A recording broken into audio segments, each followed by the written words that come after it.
আসসালামু আলাইকুম রহমতুল্লাহ।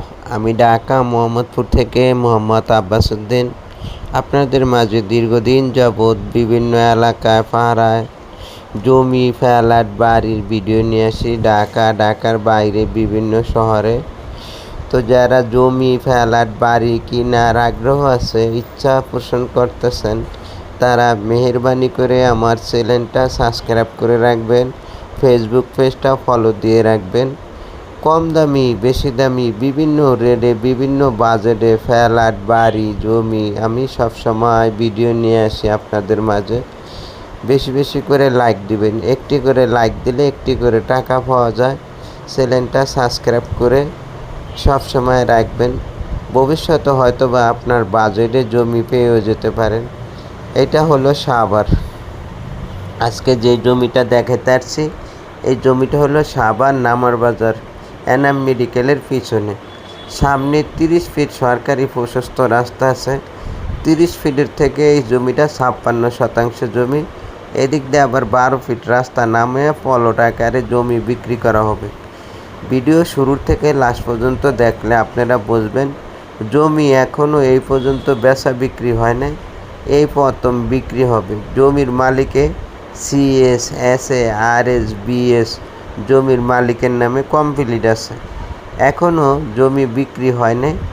যারা কিনতে চান অরিজিনাল জেনুইন মালিকের থেকে জমিটা পাবেন। তো এই জমি এখনও বেচা বিক্রি হয় না, প্রথম বিক্রি হবে। এই যে ওষা জমি, এই বর্ষার ভিতরে সব জায়গায় পানি উঠছে, এই জায়গায় এখনও পানি উঠে নাই। ওই যে আশেপাশে অনেক মানুষ ঘর বাড়ি করে থাকতেছে, ওই যে বাড়িগুলো দেখতেছেন, মানে ঘর বাড়ি করে থাকতেছে।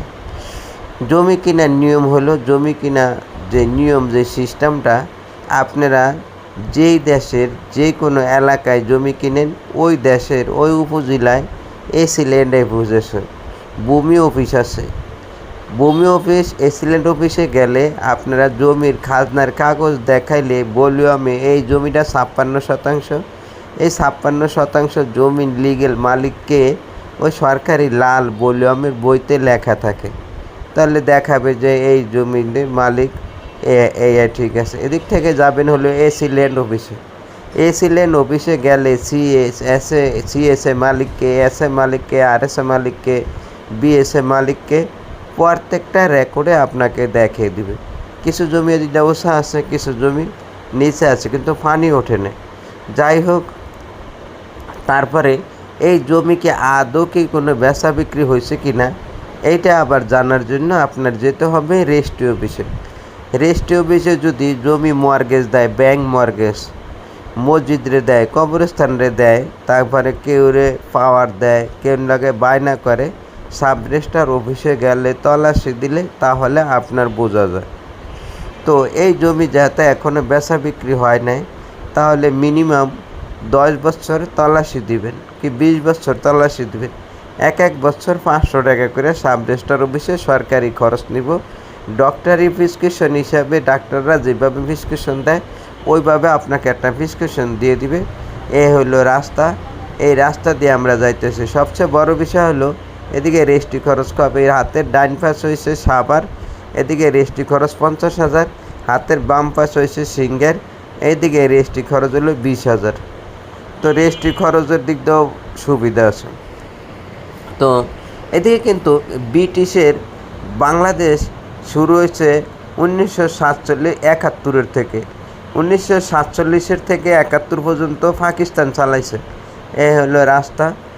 তো এই বাংলাদেশের উপরে অনেক ঝড় তুফান আইছে, অনেক ঝড় টপটা গেছে। তো ভলিউম যেসবতে ব্রিটিশ আমল 38 সালে জমি যারা কিনছে, 38, 35, 37 সালে কক্সবাজার থেকে সিএসের পর্চা শুরু হয়েছে, তারপরে কক্সবাজার থেকে। এখন ওই সময় থেকে আগে সিএসের আগে জমি বেচা বিক্রি ছিল না, সিএসের ব্যাপারে বেচা বিক্রি হয়েছে। এটা হলো বাঁশের ব্রিজ। এই বাঁশের ব্রিজ হচ্ছে এনাম মেডিকেলের হাসপাতালে। বাঁশের ব্রিজ দিয়ে জমিতে যেতে 7-8 মিনিট 10 মিনিট লাগে হাইটে গেতে। আবার ওদিকটা ফাঁকা ব্রিজ দিয়ে গেতে 15-20 মিনিট লাগে। তো এই বাঁশের ব্রিজটা ফাঁকা হয়ে যাবে, জমিতে যাইতে লাগবে 5 মিনিট। আর আমরা যে ফাঁকা ব্রিজ দিয়ে ঘুরে যাই, এটা হলো সাভার নামার বাজারের ব্রিজ। এটা হলো সাভার নামার বাজারের ব্রিজ। দুটা রাস্তা আছে, একটা ডাইনে দিয়ে জমিতে যায় ফাঁকা রাস্তা, একটা ব্রিজ আছে যাওয়ার, আবার ওদিক দিয়ে সিঙ্গের হয়েও ঢোকা যায়। এই বাসার ব্রিজ দিয়ে শর্টখানে ঢোকা যায়।